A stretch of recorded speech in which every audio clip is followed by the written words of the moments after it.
and I was going out on weekends to photograph other things around Salt Lake City, and I ended up in Park City um, during the U.S. I think it was the U.S. Criterium Championships in Salt Lake City, and it was the coolest thing that I'd ever photographed. It was fast, it was colorful, um, it was really dramatic, and so I took photos that day and absolutely loved it. This is the Because Bikes interview with Casey Gibson. Please go ahead and introduce yourself, Casey. My name is Casey Gibson. I've been a photographer for USA Cycling since 1991. USA Cycling, US Olympic Committee, and many cycling manufacturers and teams. How did you get involved in cycling photography in USA Cycling? I was working for a commercial photographer in Salt Lake City in 1989, and I was looking to increase my own photography, and I was going out on weekends to photograph other things around Salt Lake City, and I ended up in Park City during the U.S. I think it was the U.S. Criterium Championships in Salt Lake City, and it was the coolest thing that I'd ever photographed. It was fast, it was colorful, it was really dramatic, and so I took photos that day and absolutely loved it, and then tried to get as many different events as I could when I lived in Salt Lake City. And then at the end of that summer, I moved back to Colorado Springs and contacted USA Cycling, who at the time was 3 people on staff at USA Cycling. And I've worked for them off and on, or mostly on, ever since. And so you've been around the sport for a little bit. You've probably seen a lot of events. For you, what has been the most memorable moment you've captured? It's hard to say a memorable moment. I have a lot of favorites of things that either because I knew the athletes or I knew their history or background or something like that, for them winning a race, or making a tremendous effort and just missing a race. But it's hard to pinpoint one particular moment. There's a lot of events, like Road Worlds in Richmond was a wonderful event. Going to cover my first Olympics in '96 in Atlanta was great, although it was quite chaotic, and I honestly didn't know what I was doing. But yeah, so anyway, I have a lot of favorites. It's hard to pin down. Right. So in that same vein, what images, photos are you most proud of that you've captured? So I have a lot of favorites. Some of my favorites are because of the image itself. It's very photographically, I wouldn't say perfect, but really good. And then there are times where something, because of the background of the photo, and then sometimes it's because of the individual that's portrayed in it, or a special moment in the photo that's captured. Conversely to all this, again, you've been to a lot of events, you've been assigned a lot of photo jobs. Are there any that you would choose to forget? Well, there's somewhere we have been very miserable covering it. I wouldn't want to forget them, and it's kind of funny when you've gone through something really terrible and miserable like that. It actually becomes kind of a good memory when you get with the other people who were there, the other cyclists or staff or photographers. You relive that and talk about how terrible it was and how terrible the conditions and miserable it and stuff. There's always the Tour of California back when it was in February, and it's a very famous stage that went along the Pacific Coast Highway. It was scheduled for 5 hours. It ended up taking 7. Just a gale. It was raining for 7 hours. It was blowing sideways. The peloton just kept together. It's kind of like the penguins that you see down in South America. They had, everybody would get to the inside for a while to get warm, and then they would shift to the outside, and those are the ones that would be freezing their ass off. And then they would kind of rotate back to the inside so they wouldn't be the same people on the outside all the time. And they were just huddling together to survive. And we had 40, 50 mile an hour winds. It was raining sideways. It was just a very memorable day. That sounds along the lines of an epic memory. Yeah. And then there was one at the Tour of Alberta that was where we had snow. We had freezing rain and snow, and that went on for a really long time too. Tom Zerbel, who was riding at the time for Optum, was a big, strong guy, and he started out without gloves, and I don't think he had sleeves on either. And at the end, his hands were so cold, they couldn't really get him off the bar very well. Oh my God. So we were all freezing, and when you're on the back of a motorcycle, there's no heat back there. You're just trying to shelter out of the rain and the cold, and you're torn between going faster so you can get to the finish, but it makes it colder, or you go slower and try to huddle, and it just makes it longer.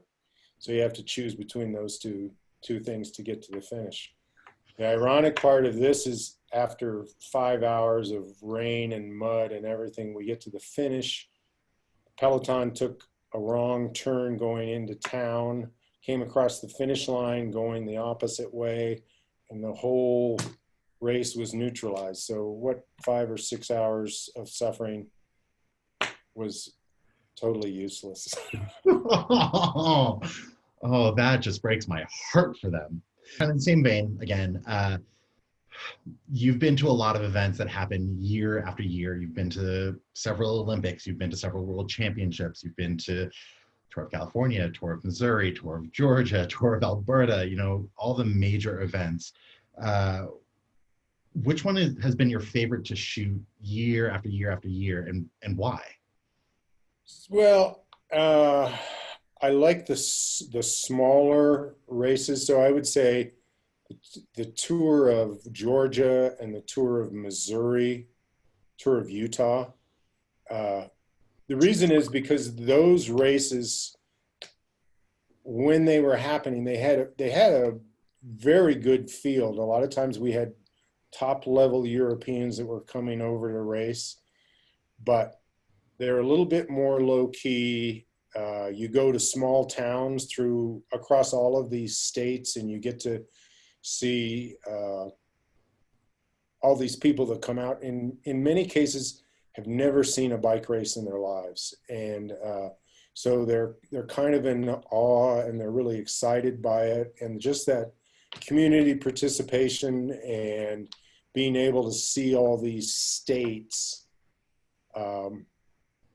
was always a favorite of mine, much more so than the bigger races that you did year after year that were more of a production and maybe a lot more difficult to cover than the smaller races. They were a lot more fun.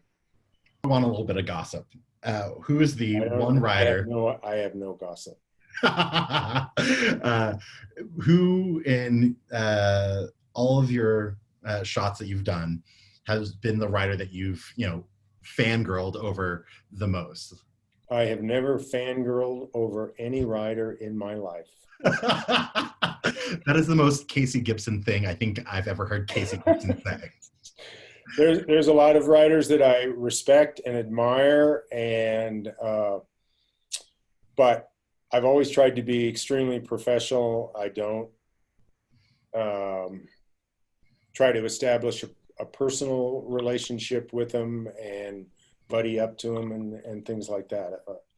I do try to talk to them, usually about things that aren't related to cycling if I've known them for a long time. I mean, that's kind of an amazing thing. So let's alter that topic then just a little bit. What cyclists have you built kind of the best rapport with over the years? There's cyclists on different teams that I've known since they were juniors and come up through U23 and then raced and had some success, at the pro level. And those are the type of relationships where when you see them race after race and you're out there in good conditions and bad conditions, and you see them when they've done well, and after the race when they're suffering, all of those things are the ones that you tend to develop a long-term relationship with. Let's switch gears a little bit here. Let's talk about tech and all the fun goodies that come with being a photographer. What is kind of the gear that you absolutely have to have when you're out shooting an event? So I always, on the motorcycle, or even if I'm not on the motorcycle, I always have at least two Nikon bodies, the D4 or the D4S. Some photographers use the D5. Both at the same time. And people say, well, why do you have to have two cameras? Because it takes too long to change lenses. If things happen instantaneously, you have one lens on for one situation and another lens on for the other. So I have one camera has a short lens, which in my case is a 24 to 120 millimeter lens. And with that one, it's obvious, well, maybe not obviously, it's used for close-up work and pictures of people on the bikes. So I use a Nikon flash on that, and people say, well, it's outdoors, why do you need a flash? Because if you think of cyclists bent over their bikes, usually their faces are in shadow, and so you want to put enough light into them so that it balances out with the background, so you either don't have a blown out background or a face that's so dark you can't tell what it is. On the other camera, I usually use an 80 to 200 millimeter lens. And those are the two that I carry all the time. I also have a 300 millimeter lens that I use at finishes or sometimes other scenics and things like that. I also have a 1.4 teleconverter that will make those lenses a little bit longer if necessary. Sometimes when I'm shooting the track, I use a wide angle that's a 14 to 24 millimeter lens that you can get the whole velodrome in, and some of those, you've seen those pictures before of mass start race or the team pursuit on the velodrome, and you can pretty much show all of the track and the velodrome itself with one of those wide angle lenses. So we should be in Tokyo right now, I think shooting the track events. Can you tell me about your most memorable Olympic memory? It's okay if it's not an American. Absolutely. So the first Olympics I covered was Atlanta in 1996. And it was outdoors. It was a track that was built outdoors. And the theory that was that it was going to be able to be disassembled and moved somewhere, which it eventually was.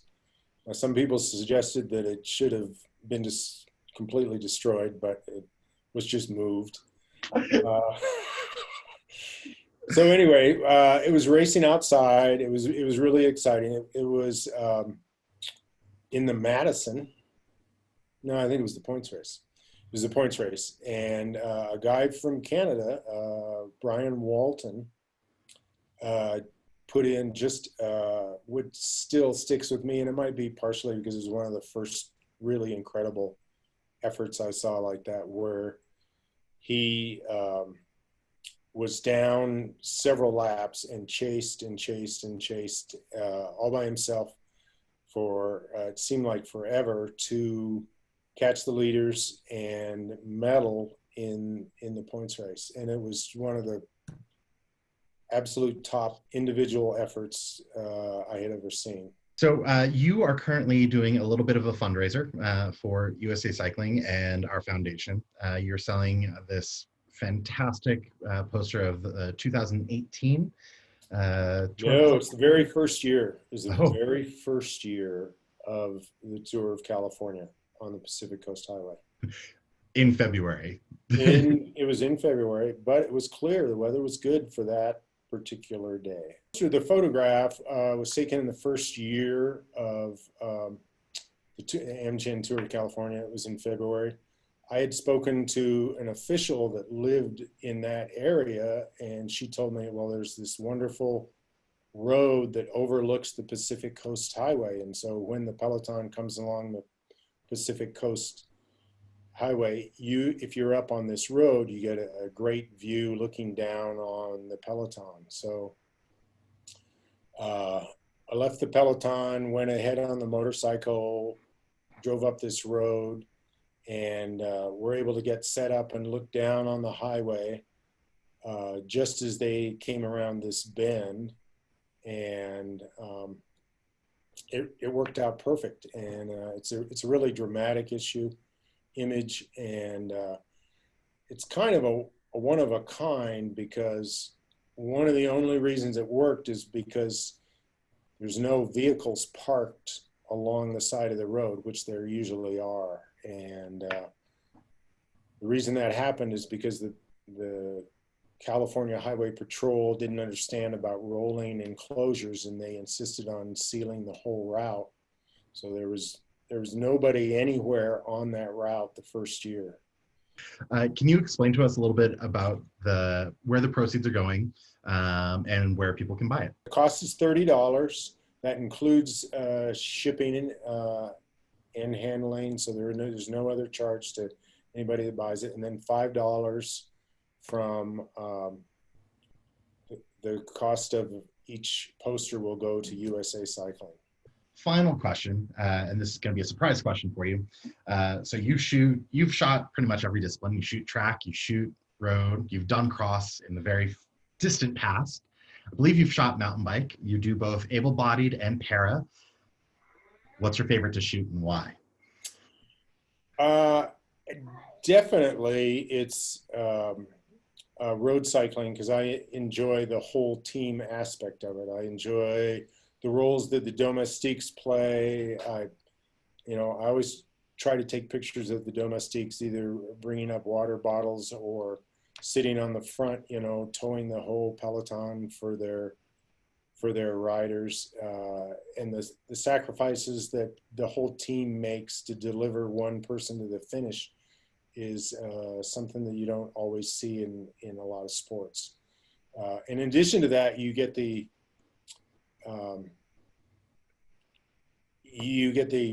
aspect of the beautiful, in a lot of cases, the beautiful scenery. You can, try to set things up with fans, and goes back to when we did those small races in Utah and Missouri. You were always able to have some really beautiful places that showed the state that are all part of that. So it's definitely road, and so it's very disappointing that we're losing all of our road cycling in the U.S. Awesome. Couldn't agree more. Casey, thank you so much for taking time out of your day to talk with me. Absolutely.